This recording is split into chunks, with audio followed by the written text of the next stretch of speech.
네, 이제 학술 반영 1부의 마지막 연사를 모셔보도록 하겠습니다. 국내 의료용 대마 산업화를 위한 품종 육성 및 생산 표준화 연구라는 주제로 국립원예특작과학원의 박우태 박사님을 모시고 강연을 들어보도록 하겠습니다. 발표를 시작하기 전에 박우태 박사님의 간략한 소개를 드리도록 하겠습니다. 박우태 박사님은 신한대학교에서 장문학으로 석박사 학위를 취득하셨고 2019년부터 현재까지 농촌진흥청 국립원예특작과학원 야동박물과에서 농업연구사로 재직 중이십니다. 박우태 박사님 발표 부탁드리겠습니다. 예, 방금 소개받은 약용작물과의 박우태 연구사입니다. 저는 오늘 국내 의료용 대마 산업화를 위한 품종 육성 및 생산 표준화 연구에 대해서 발표를 드리도록 하겠습니다. 발표 내용은 의료용 대마의 현황과 그리고 농진청의 연구 내용을 소개해드리는 방향으로 진행하도록 하겠습니다. 먼저 대마라는 그 식물에 대해서 소개를 먼저 드릴 텐데요. 아마 언론 등을 통해서 대마라는 이름은 익숙하실 것 같습니다. 우리말로는 삼이라고 하고요. 영명으로는 카나비스라고 불리우고 있습니다. 이 학명에 대해서는 지금 논란의 여지가 좀 있었는데요. 아까 감초 발표를 했을 때 이 양태준 교수님께서 말씀하셨던 것처럼 그 중간에 교잡이 되는 것은 같은 종으로 봐야 한다라는 의견이 많이 모아짐에 따라서 지금 학명은 카나비스 사티바 린네, 그리고 그 안에 아종으로 사티바와 인디카, 루더럴리스 등이 존재하는 것으로 그렇게 지금 분류가 되고 있습니다. 대마의 주요 특징으로는 이제 기원전 5,000년경부터 재배되었을 정도로 굉장히 오래전부터 이제 섬유용으로 많이 이용이 되어 왔고요. 줄기 섬유와 종자, 종자유 등을 생산을 해서 현재는 활용이 되고 있습니다. 이 대마는 참 별명이 많은 식물입니다. 우리말로는 아까 말씀드린 것처럼 삼, 그리고 대마, 카나비스라는 이름도 있지만 이제 그 대마의 도취 성분인 THC 성분이 0.3% 미만인 것은 특이하게 이제 햄프라고 분류를 해서 부르고 있고요. 그리고 반면에 이 도취 성분인 THC를 이용을 해서 이제 마약이라든가 이런 불법적인 용도로 이용을 할 때는 대마초 또는 마리화나 등으로 불리우고 있습니다. 대마는 형태적인 특성이 좀 다양하게 나타나는 식물입니다. 사티바 계열의 식물 같은 경우, 대마 식물체 같은 경우에는 키가 3m에서 6m에 이를 정도로 이 줄기 섬유 생산량이 굉장히 많아서 섬유를 생산해서 3배 등의 이 섬유를 생산하는 데 활용이 되고 있고요. 반면에 인디카 계열의 대마의 경우에는 키가 1.5m 정도에 이제 불과합니다. 반면에 이제 그 의료용으로 성분을 추출하는 부위인 미수정 암꽃의 생산량이 굉장히 많고 이 미수정 암꽃에서 생산하는 카나비노이드 성분의 양도 굉장히 많기 때문에 저희가 의료용으로 대마를 활용을 할 때는 이 인디카 계열의 식물체를 많이 활용하고 있는 상황입니다. 대마는 또 수그루와 암그루가 나누어져 있는 암수 땅그루 식물체인데요. 이 수그루에서는 하얀 그 쌀알 같은 그런 그 숫꽃이 발생을 하고 이 숫꽃이 개화를 하면서 그 안에서 숫꽃가루가 굉장히 많이 발생을 합니다. 반면에 암그루의 경우에는 하얀 그 실과 같은 두 가닥의 암술이 이렇게 생성이 되고요. 그 자연계에서는 아주 간혹 드문 확률로 암수가 한 그루에 나타나는 암수 한 그루 그 대마 식물체가 존재를 하기도 합니다.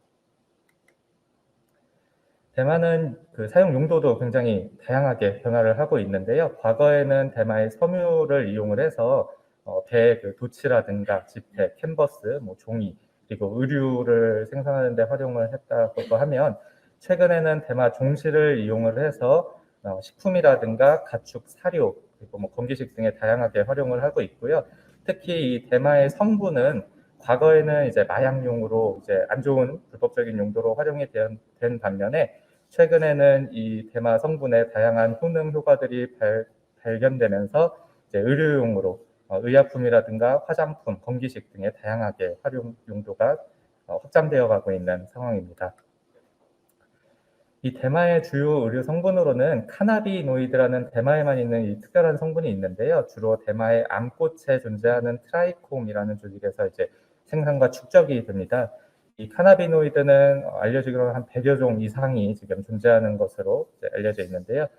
대표적인 게 그 CBD라는 성분입니다. 이 CBD는 항우울증이라든가 항알러지 등의 그 효과가 있는 것으로 알려져 있는데, 특히 그 소아 뇌전증에 효과가 있는 에피디올렉스라는 그 의약품의 주 원료로 활용이 되고 있습니다. 그래서 가장 지금 활용도가 높은 성분 중에 하나이고요. 반면에 이 THC라는 성분은 대마의 그 도취 효과, 중독 효과를 일으키는 성분입니다. 하지만 이 THC에도 다양한 진통이라든가 항염증, 항산화 등 다양한 이런 의료 효과들이 있기 때문에 THC도 마찬가지로 이제 저희가 주목해야 하는 성분 중에 하나라고 할 수 있습니다. 이외에도 CBC라든가 CBG 등 대마에 있는 다양한 카나비노이드를 활용하는 그런 연구들이 많이 이루어지고 있는 상황입니다. 다음은 국내 환경 변화입니다. 먼저 국외 현황을 보시면 1991년에 있었던 유엔의 마약에 관한 단일 협약이라는 게 있었는데요. 여기에서 이제 대마를 마약류로 분류하면서 스케줄 1과 스케줄 4에 집어넣어서 중복적으로 규제하는 그런 중복 규제가 있었습니다. 하지만 최근에 2020년도에 WHO의 대마 규제 개선 권고를 유엔에서 이제 받아들임에 따라서 대마를 스케줄 4에서는 제외하고 현재는 스케줄 1에서만 대마를 규제하고 있는, 규제가 일부 완화된 그런 상황입니다. 또한 이제 국제적으로 의료용 대마를 합법화하는 국가가 빠르게 증가를 하고 있는데요. 대한민국과 같이 대마를 일부 합법화한 그런 국가들까지 포함을 하면 총 58개국이 현재 지금 의료용 대마를 합법화하고 있는 것으로 확인되고 있습니다. 이러한 추세에 맞춰서 2010년대부터 대마의 생산과 소비 현황이 급격하게 증가를 하고 있고요. 대마 시장 규모 또한 연평균 20% 이상의 성장이 이루어짐에 따라서 2025년에는 합법 대마 시장이 약 1,400억 달러, 그리고 그중에 의료용이 558억 달러, 우리 돈으로 하면 한 66조 정도 될 것으로 예상이 되고 있습니다. 국내에서는 이제 대마가 마찬가지로 마약류 관리에 관한 법률에 의해서 이제 제재를 받고 있는데요. 아까 말씀드렸던 그 유엔의 마약류에 대한 단일 협약에 근거해서 국내에서도 1977년에 대마 관리법이 시행되었습니다. 이후에 마약류에 관한 법률로 통합이 되고 계속 지속적으로 이제 규제가 이루어짐에 따라서 현재는 2020년도 기준으로 대마 재배 그 면적이 약 20헥타르 미만으로 이렇게 많이 감소를 했었습니다. 하지만 최근에 이제 의료용 대마를 포함해서 대마 산업에 대한 관심이 증가하면서 작년과 올해 조금 다소 증가하고 있는 추세로 이렇게 알려져 있습니다. 대마 마약류 관리법이 일부 개정이 됐었는데요. 2019년도에 이제 대마 성분 의약품을 활용하고자 하는 소비자 단체와 이제 환자 그리고 환자의 보호자들의 요구에 따라서 이제 국외에서 생산된 4개의 대마 성분 수입 의약품을 활용할 수 있도록 이렇게 마약류 관리법이 개정이 되었었습니다. 하지만 현실적으로 지금 현재 활용되고 있는 것은 아까 말씀드린 소아 뇌전증에 효과가 있는 에피디올렉스 1개 제품만이 조금 이제 활용이 되고 있고요. 나머지 3개 제품은 거의 수입되지 않거나 처방되는 처방 건수가 매우 미미한 상황입니다. 또한 이 에피디올렉스 가격이 국내에서 약 한 100ml당 160만 원 정도 하는데요. 현재는 의료보험 적용이 돼서 좀 부담이 완화되기는 했지만 국외 시장과 비교했을 때 굉장히 소비자들의 부담이 큰 상황입니다. 이러한 이유로 지금 의료용 대마에 대한 규제를 개선해달라는 그런 법률 개정에 대한 요구들이 굉장히 많이 일어나고 있고요. 국회에서도 이러한 요구에 대해 부응하기 위해서 정책 토론회를 개최하고 그리고 산업화 추진 협의체를 운영하는 등 규제 개선을 위한 노력을 계속 진행을 하고 있습니다. 또한 농식품부에서는 산업화와 재배단지 조성에 대한 연구 용역을 수행하는 등 의료용 대마의 규제 개선에 대한 긍정적인 움직임이 일고 있는 상황입니다. 국내 R&D도 조금 변화를 하고 있는데요. 기존에는 섬유용 대마에 대한 연구만이 이루어진 반면에 최근에는 이제 종실을 이용한 식품 등 산업화를 하기 위한 연구, 그리고 의약품을 개발하기 위한 이런 연구들이 다양하게 진행이 되고 있습니다. 농촌진흥청에서는 의료용 대마 품종 및 재배기술 연구를 지금 진행을 하고 있는 상황이고요. 경북 대마 규제재 특구 등 지역사업단, 그리고 대학연구소, 기업연구소, 정보출연연구소 등에서 다양한 연구를 현재 수행하고 있는 것으로 알려져 있습니다. 다음은 저희 진흥청에서 연구를 하고 있는 R&D 추진 현황에 대해서 소개를 해드리도록 하겠습니다. 먼저 진흥청에서는 지속적으로 대마에 대한 연구를 수행을 해왔습니다. 그래서 2000년대 들어서는 섬유용 품종인 청산 품종을 개발을 했는데요. 재래종에 대비해서 수량이 약 7% 정도 증가한 품종이고, 이 도취 성분, 중독성이 있는 이 THC 성분이 0.34% 정도로 낮은 그런 품종을 개발을 했습니다. 또한 안구루 성전환에 의한 자성종자 생산 기술을 개발해서 특허를 등록을 했는데요. 이 안구루를 이용한 자성종자를 생산을 했을 때 이제 기존에는 원래 안구루와 수구루가 1대1로 발생을 해서 안구루 비율이 50%밖에 되지 않는데, 이 자성종자를 이용을 해서 재배를 하게 되면 안구루가 100%다 안구루만 재배를 할 수가 있습니다. 이에 따라서 동실 생산량이 시바르당 100kg에서 150kg로 약 1.5배 정도 증수되는 효과를 누릴 수가 있었습니다. 또한 삼싹 생산 방법도 특허를 출원하는 상황인데요. 이 삼싹 같은 경우에는 앞으로 식품공정의 등재를 통해서 이제 활용할 수 있는 그런 활용성이 매우 높은 그런 소재로 이제 기대를 하고 있습니다.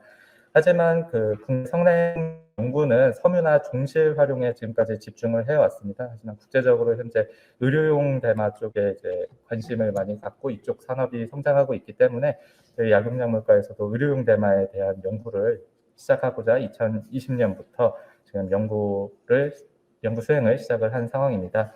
그래서 저희 목표로는 2021년까지 의료용 대마 영양제 품종을 개발을 하고요. 2025년까지 F1 품종과 그리고 원료 생산 표준화를 이루고자 이제 목표를 설정하고 연구를 수행하고 있습니다. 그래서 품종 육성이라든가 생산 표준화, 수학 가공, 그리고 기전 연구 등 전 분야에 관한 연구를 잘 수행을 통해서 현대적으로 연구 개발 기술을 개발하고 산업체와 정책을 지원하고자 그렇게 노력을 하고 있습니다.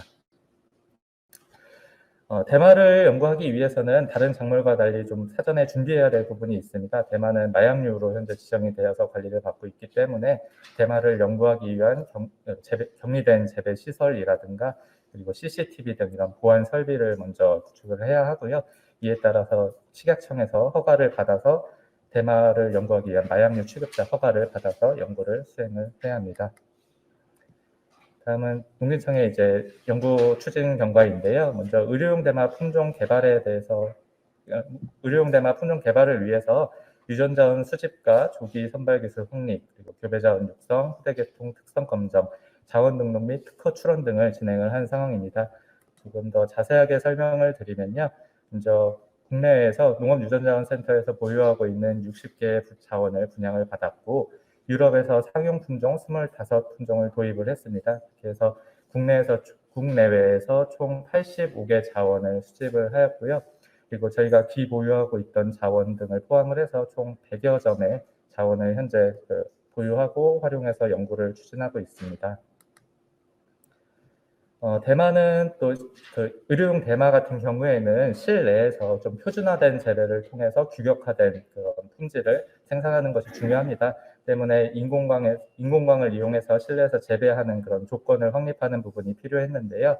생육 조건으로는 온도와 습도 그리고 CO2 광량 등의 최적 조건을 이제 설정을 했고, 대마 같은 경우는 이제 단일에 의해서 개화가 유도되는 단일성 작물입니다. 때문에 영양 생장기에는 일장을 18시간, 그리고 개화를 유도하기 위해서 일장을 12시간으로 처리를 해서 이제 단일 처리를 통해서 개화를 유도하는 그런 조건을 지금 설정을 한 상황입니다. 또한 대마 품종 육성을 위해서는 최대한 많은 자원을 이제 평가해서 그 중에 이제 유용한 자원을 선발하는 것이 중요한데요.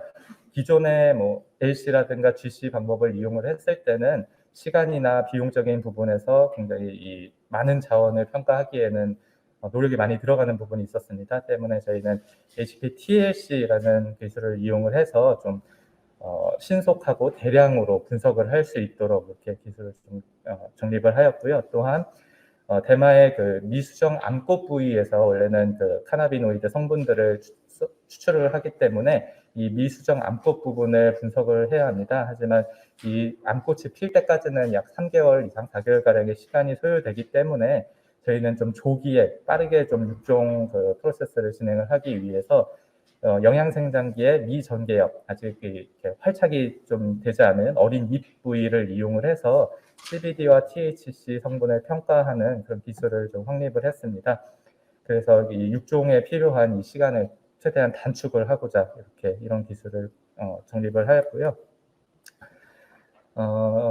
이어서 이제 교배 종자 획득을 위한 인공 교배와 채종을 진행을 하였는데요. 교배 방식으로는 이제 대마가 아직까지 유전적으로 고정이 되지 않은 그런 잡박한 상황이기 때문에 저희는 톱 교배 방식을 이용을 해서 교배를 진행을 했습니다. 그래서 부분의 꽃가루를 암꽃에 털어주어서 톱 교배를 진행을 하였고, 교배 후 45일경에 교배 조합별로 이제 수확을 해서 건조와 정선을 진행하였습니다. 결과적으로 이제 교배 종자를 49조합, 총 37,000립 정도의 교배 종자를 확보를 하였고요. 이렇게 최종한 교배 종자 중에 약 1,500립 정도의 그 종자를 이용해서 재배 평가를 진행을 하였습니다. 그래서 트레이포트에 육묘를 해서 육묘한 후에 이제 화분으로 이식해서 우수개체를 선발하는 과정을 진행을 하였고요.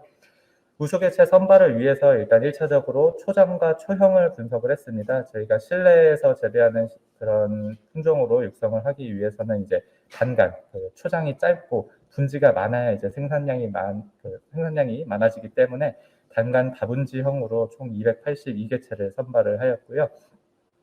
이 중에서 아까 말씀드린 HPTLC 분석을 통해서 미전개엽 부분의 카나비노이드 함량을 분석을 하였고, CBD가 고함유된 개체, 그리고 THC가 저함유되어 있는 개체들을 총 55개체를 선발을 하였습니다. 이어서 저희가 지금 아직까지는 종자 번식 품종은 이제 유전적으로 고정이 되지 않았기 때문에 영양 번식형 품종으로 이제 개발을 하려고 하고 있습니다. 이때 필요한 것이 이제 삽목을 통해서 증식을 해야 하는 부분이 필요하기 때문에 삽목 적응성이 우수한 개체들을 또 평가를 해서 23개체를 선발을 한 상황입니다.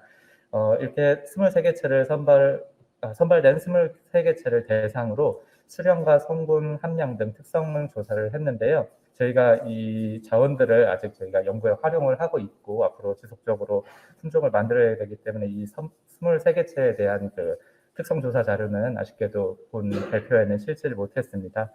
그래서 최종적으로 4개체를 선발을 하였고요. 이 4개체에 대한 4개체를 선발 계통으로 이제 계통화하고 생산력 검정을 진행을 하였습니다. 이제 선발했던 계통을 삽목묘 36개체씩 각 계통별로 이제 육성을 하였고요. 계통별로 수량이라든가 성분 함량을 평가를 진행을 하였습니다. 표를 보시면 이제 선발했던 대마 V1호에서 V4호까지 총 4개 계통을 있었고요. 4개 계통에 대해서 분지수라든가 분지장 그리고 미수량꽃 수량 등 수량성과 관련된 구성 요소들을 평가를 하였습니다. 수량은 지금 계통별로 10아르당 한 150kg에서 200kg 정도로 나와 있는데요. 이것은 저희가 재배적인 노력을 하지 않고 그냥 재배했을 때의 결과라서 저희가 적심을 한다든가 이렇게 재배적인 방법을 좀 활용을 하면 앞으로 수량 부분은 한 1.5배에서 2배가량 증수시킬 수 있을 것으로 생각이 되고요. 중요한 게 이제 카나비노이드 함량 부분인데요. 대마 V1호 같은 경우에는 CBD가 9% 이상 함유되어 있고 CBD와 THC 비율이 약 27배 정도로 가장 가장 좋게 나타났습니다. 그리고 대마 V4호의 경우에는 CBD 함량은 좀 낮았지만 THC 함량이 마찬가지로 한 0.2% 이하로 낮았기 때문에 저희가 의료용 대마 같은 경우는 뭐 햄프 규정이나 뭐 이런 거에 부여해받지는 않지만 또 연구하시는 분들의 연구 목적에 맞춰서 THC가 좀 적은 것을 요구하시는 분들이 있을 수 있기 때문에 이 THC가 0.2% 미만인 대마 V4호, 그래서 대마 V1호와 4호 이 두 가지를 최종적으로 저희가 선발을 한 상황입니다. 그래서 저희가 이 선발한 2개 계통을 지금 CBD 고함유 대마 그리고 THC 저함유 대마라고 해서 2가지 자원을 지금 농업유전자원센터의 생명 자원으로 등록을 한 상황이고요. 저희가 특허 출원이나 품종 출원도 진행을 하려고 했었습니다. 그런데 이제 아직까지 국내 관련된 그 제도나 규제 관련된 제도 같은 게 좀 정비가 안 된 상황입니다. 그래서 대마를 특허 출원을 하려면 저희가 기탁이 먼저 우선이 돼야 되는데 아직까지 기탁을 받을 수 있는 기관이 기관에서 준비가 되지 않은 상황이기 때문에 저희가 부득이하게 특허는 이제 이 각각의 계통을 육성하는 제조 방법에 대한 기술 특허로 이제 진행을 하였습니다. 그래서 총 2개 의료용 대마를 육성을 해서 현재 저희가 보유하고 있는 상황입니다. 그래서 아까 말씀드린 것처럼 저희가 개발한 품종을 이제 증식을 시키기 위해서는 증식 기술이 필요한 상황이었습니다. 이제 종실이 아니라 삽목을 통해서 증식을 해야 했기 때문에 삽목 조건을 확립하고 계통별로 삽목 적응성을 검정하고 삽목 개체 생산력 검정과 이제 기내에서 대량 증식할 수 있는 기술을 확립하고자 했는데요. 이 기내 대량 증식 부분은 현재 조금 진행 중인 상황입니다. 좀 자세하게 다시 설명을 드리면요. 먼저 삽목 기술 부분은 저희가 삽목 배지로는 원예용 상토와 모래를 1대1로 혼합을 해서 사용을 하고 있습니다. 기존에 이제 원예용 상토 100%를 이용을 했었는데 이렇게 될 경우에 이제 대마라는 식물이 좀 습해에 약하거든요, 지하부가. 그래서 뿌리가 좀 쉽게 썩거나 하는데 삽목했을 때도 마찬가지 증상이 좀 나타났습니다. 삽목을 했을 때 원예용 상토만 이용을 했을 경우에는 이 지하부에서 뿌리가 발근이 제대로 이루어지지 못하고 이제 썩어버리거나 이런 증상이 발생을 했기 때문에 저희가 원예용 상토와 모래를 적정 비율로 혼합을 해서 사용을 하였고요. 삽수 같은 경우는 8cm 정도로 채취를 해서 트레이 포트에 삽목한 후에 투명 덮개를 덮었습니다. 이 부분은 이제 지상부의 습도를 포화 습도를 유지를 하기 위해서 덮개를 이용을 하였습니다. 이 사용하는 삽수도 중요한데요. 이 삽수를 굵기별로 채취를 해서 이제 삽목을 했을 때 밝은 특성이 어떠한가를 좀 확인을 했습니다. 실험 결과를 보시면 이제 삽수 굵기가 굵어질수록 밝은율도 이제 좋아지는 양의 상관관계를 보이는 것을 확인을 할 수가 있었고요. 저희가 이제 삽목을 했을 때 이제 효율적으로 진행을 하기 위해서는 삽수 굵기가 최소 한 2mm 이상이 되었을 때 이제 삽목이 효율적으로 잘 진행될 수 있겠다라고 이렇게 결론을 지었고요. 삽목 배지 선발 부분에 있어서는 아까 말씀드린 것처럼 이제 상토와 모래를 어떻게 혼합을 했을 때 가장 최적 비율일지를 실험하기 위해서 1대9에서부터 7대3으로 무게비로 이제 혼합을 해서 실험을 진행을 하였고요. 상토와 모래를 실험을 진행을 하였습니다.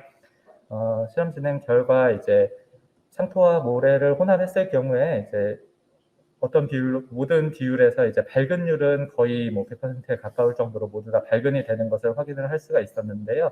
반면에 이제 상토가 7이 들어가고 모래가 3이 들어갔을 때, 그러니까 상토의 비율이 좀 높았을 경우에는 매트 형성률이라고 해서 뿌리가 이제 상토를 휘감아서 이런 덩어리를 만드는 그런 매트 형성률이 좀 낮았고, 밝은 수라든가 밝은 장, 건근 중 모든 부분에서 좀 다른 배지 조성에 비해서 좀 불량한 것을 확인을 할 수가 있었습니다.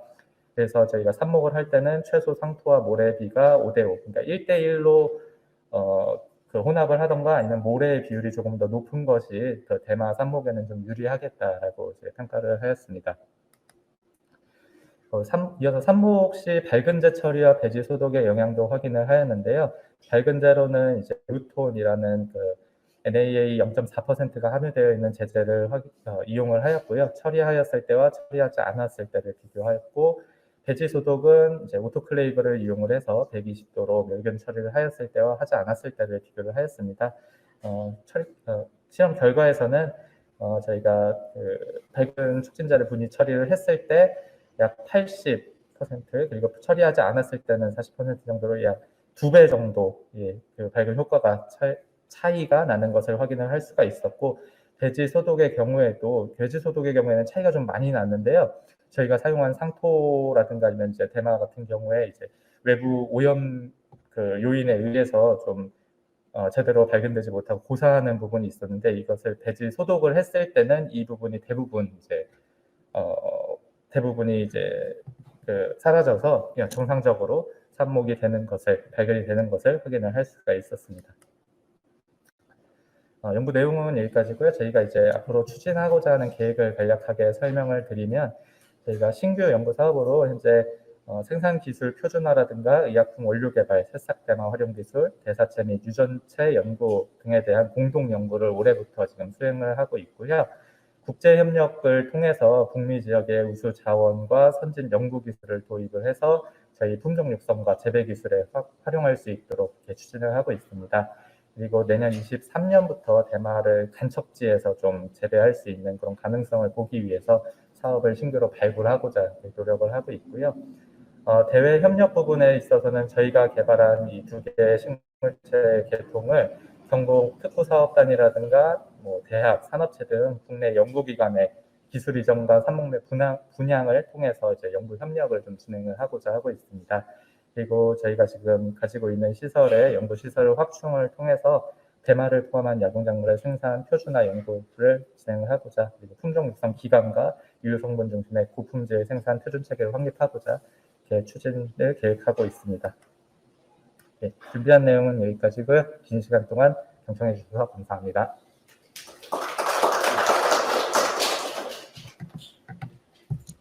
네, 국내 의료 대마 산업화를 위한 품종 육성 및 생산 표준화 연구라는 주제로 같이 발표해 주신 박옥태 박사님께 감사드립니다. 본 발표를 들으시고 질문 있으신 분은 자유롭게 손을 들어 발표해 주시면 감사하겠습니다.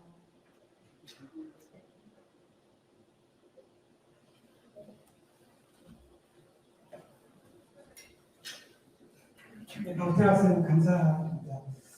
발표 잘 들었고요. 저희 사실 굉장히 어려운 제도적인 여건과 굉장히 조응의 어려움이라고 아시고 정확하게 확보되지 않은 그런 조건에서 만나시는 것 같아요.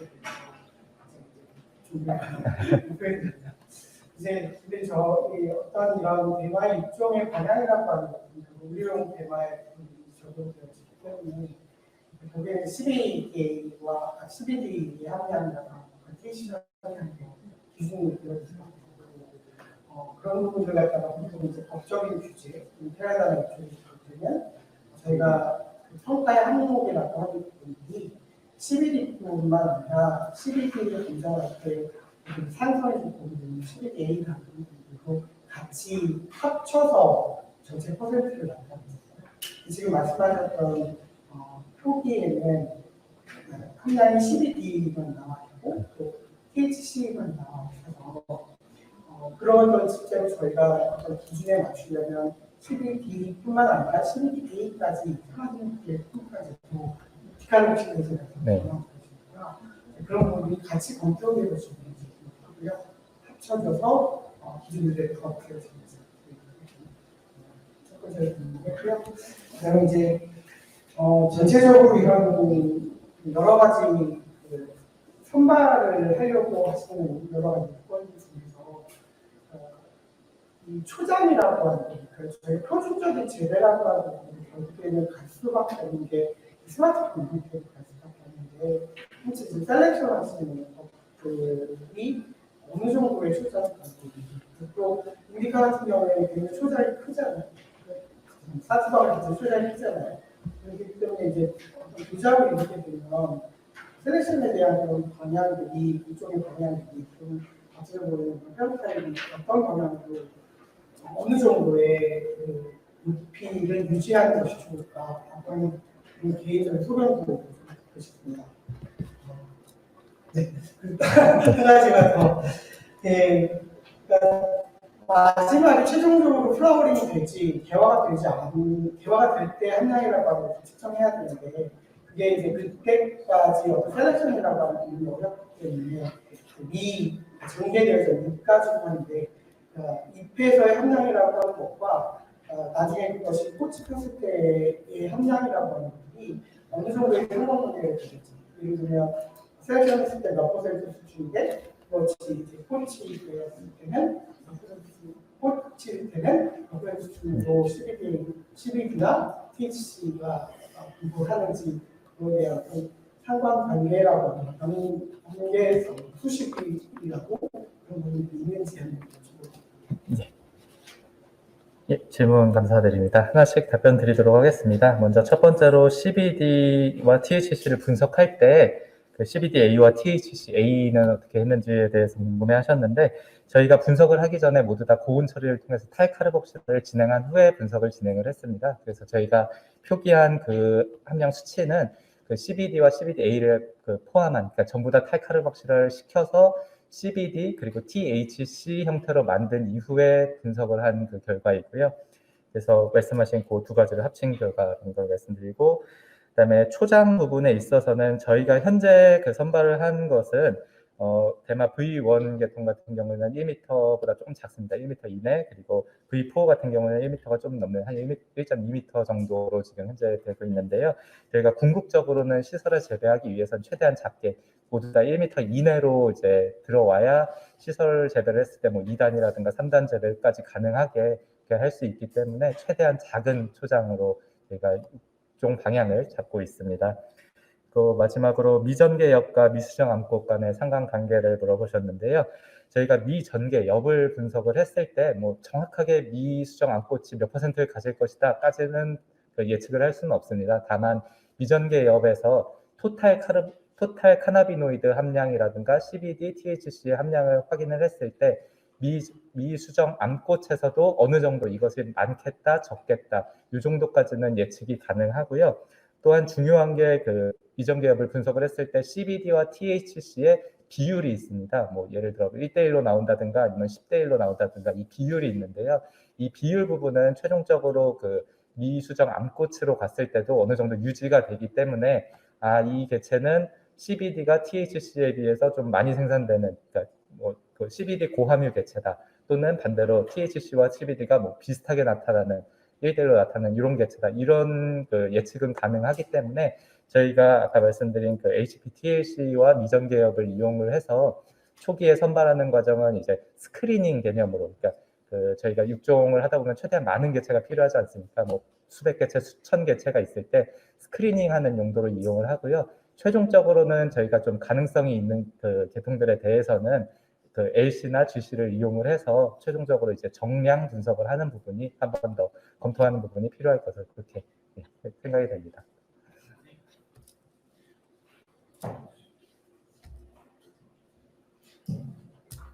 예, 보호 선생님 질문 또 발표 그리고 또 연구하다가 질문했습니다. 아까 칸초에서도 사실 그래도 우리 대마에서 규제가 정말 우리 이쪽 야생작물 산업의 발전을 다른 걸 많이 잡고 있는 부분이 큰 것 같아가지고 그런 부분이 빨리 해결됐으면 좋겠다는 그런 생각을 하고요. 지금 현재로서는 어찌됐든 뭐 THC가 저함량이고 CBD만 많이 생산되는 그런 품종이 있어서 그걸 통해서 CBD를 순수하게 추출하더라도 국내에서는 유통을 하거나 뭐 산업화 못하는 게 현재 법이죠. 그게 이제 아까 보여드린 대마초 마약류 관리에 관한 부분들 사나항이 그러니까 대마초와 그 수질 원료가 제품 모든 제품이 규제 대상이기 때문에 여기서 방법이 잡히는 거거든요. 그 부분이 빨리 좀 해결이 돼야지 이 대마 산업 자체가 살아날 것 같은데 그 부분에 어떤 뭐 좀 비전이 보이는지 언제쯤 가능한지 그런 부분에 대해서 좀 여쭙고 싶고요. 그다음에 아까 좀 전에 이제 질문에서도 말씀하셨고 어린 잎에서 THC와 CBD 함량 비율 그다음에 CBD가 많은 개체를 선발하는 방법 이거를 이제 THC 방법으로 하셨는데 사실 저희가 유전자 검사법으로는 적용 안 하시는지 혹은 THC가 유전자 검사법보다 더 간단하게 적용이 될 수 있는 건지 이 말씀 드린 이유가 저희가 CBD 신세이즈가 사실 멀티진 패밀리고 THC 신세이즈도 멀티진 패밀리인데 그걸 다 구분해서 두 개를 시켜라는 유전자 검사법을 저희가 특허도 내고 논문으로도 낸 게 있어가지고 그걸로 일리노이에 있는 다양한 햄프 자원들에 적용을 했더니 굉장히 상당 부분 잘 맞더라고요. 그래서 그 부분도 요청하시는데 적용하실 수 있을 것 같아가지고 그 부분에 대해서 질문 감사드립니다. 하나씩 답변을 드리면요. 먼저 대마 규제 개선에 대한 부분은 사실 뭐 저희도 원하고 한데 제가 뭐라고 말씀드리기가 조금 어려운 부분입니다. 그래서 규제 개선은 지금 뭐 국회에서도 그렇고 대마와 관련된 뭐 시민단체라든가 산업체 분들 많은 분들이 좀 요구하고 관련해서 뭐 토의라든가 아까 말씀드린 것처럼 국회 토론회 그리고 뭐 산업화 추진 협의체 이런 것들을 통해서 의견을 좀 조율을 하고 있는 중이고요. 이제 대마의 마약류에 관한 일부 그 개정안도 지금 국회에 발의가 돼서 지금 진행이 되고 있는 중이라서 이제 규제 개선이 장기적으로는 될 거라고 희망을 하는데 구체적으로 뭐 언제쯤 될지 어떻게 될지는 저도 뭐 답변드리긴 조금 어려울 것 같고요. 그다음에 유전자 검사 마커를 이용한 그 분석 방법에 대해서는 저희도 그 부분을 지금 고려하고 있습니다. 저희가 TLC를 먼저 이용을 한 것은 저희가 실제적으로 이제 확인을 해서 저희가 빠르게 좀 품종을 개발을 하려고 하다 보니까 실제적으로 저희가 확인을 할 수 있는 방법이 그 성분을 분석하는 방법이었고 LC나 GC보다 좀 빠르게 분석하는 방법으로서 TLC를 이용을 한 거고요. 저희가 장기적으로는 이제 유전자 분석, 그러니까 마커를 활용하는 것이 좀 더 간편하고 더 대량으로 분석을 할 수 있기 때문에 이 부분도 저희가 적용을 해서 연구를 하려고 지금 계획을 하고 있습니다. 네, 그럼 질문 주신 임성기 교수님, 양태진 교수님, 그리고 답변해 주신 박옥태 박사님께 감사드립니다. 수고 많으셨습니다.